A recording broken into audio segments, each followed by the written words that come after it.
তুমি কি কখনো ভেবেছো ঘটে নারকেল কেন দেওয়া হয়? এই প্রশ্নটা অনেকেই করে, কিন্তু উত্তরটা খুব কম মানুষ জানে। এমন তো অনেক ফল আছে, কলা, আম, আপেল, তাহলে নারিকেলে কেন? এবং এই নিয়মটা কে বলেছিল? আবার কেন আমরা শুধু পুজোতেই নয়, বিয়ে, গৃহপ্রবেশ, নতুন ব্যবসা, সব শুভ মুহূর্তে নারিকেল দিই?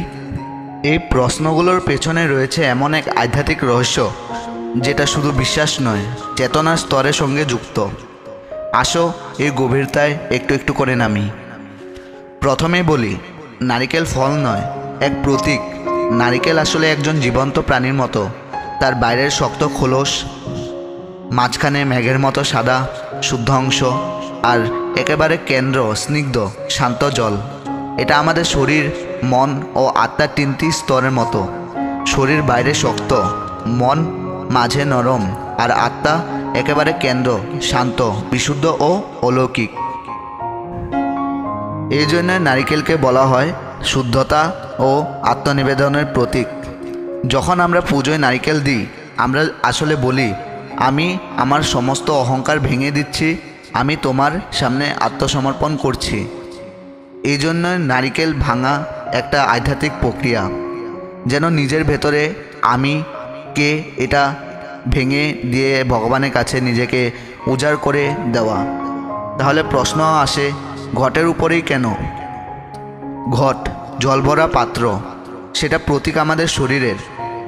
ঘটের মধ্যে থাকা জল হচ্ছে প্রাণ শক্তি, জীবন, আর তার উপর থাকা নারিকেল আমাদের আত্মার প্রতীক। এইভাবে ঘট আর নারিকেল একসঙ্গে মিলে তৈরি হয় শরীর ও আত্মার ঐক্য। তবে আরেকটা গুরুত্বপূর্ণ দিক আছে। প্রাচীন সময়ে ঋষিরা বিশ্বাস করতেন নারিকেল এমন একমাত্র ফল যেটা অনাহত, মানে কোনো রক্তপাত ছাড়াই উৎসর্গ করা যায়।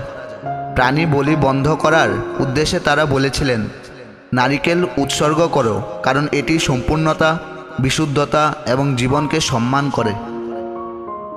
এবং কে বলেছিলেন নারিকেল দিতে? এই নিয়ম এসেছে বৈদিক যুগ থেকেই। যখন যজ্ঞ হতো, তখন নারিকেল ছাড়া পূর্ণতা ধরা হতো না। ঋষেদ, যজুর্বেদ, এইসব ধর্মগ্রন্থে শ্রেষ্ঠ ফল হিসেবে নারিকেলের উল্লেখ আছে।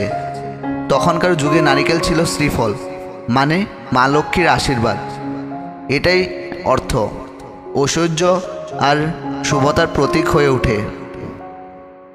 আবার একটা গভীর মানে আছে, নারিকেল গাছে কোনো ডালাপালা নেই, এটা সবসময় আকাশের দিকে উঠে যায়, যেন আমাদের মনে করিয়ে দেয়, তোমার আত্মাও সবসময় উপরের দিকে তাকাও, আকাশের মতো বিশাল হও, সীমাহীন হও।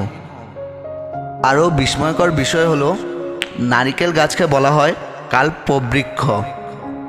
এই গাছে সব কিছুই কাজে লাগে, পাতা, খোলস, জল, ছোবড়া, কাঠ, সব। তাই নারিকেল মানে পূর্ণতা। যে কোনো শুভ কাজ, পুজো বা জীবনের নতুন শুরুতে তাই নারিকেল না থাকলে তা অসম্পূর্ণ বলে মনে হয়। শেষে আরেকটা গোপন আধ্যাত্মিক দিক বলি।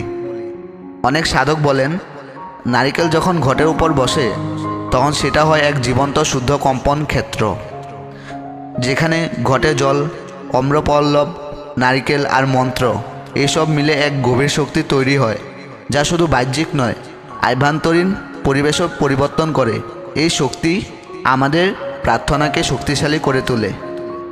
তাই নারিকেল শুধু এক ফল নয়, এটা আত্মার প্রতীক, এটা অহংকার ভাঙার প্রতীক, এটা বিশ্বাসের প্রতীক, এবং এটা সেই যোগসূত্র যেটা মানুষ আর ঈশ্বরকে এক সুতোয় বাঁধে।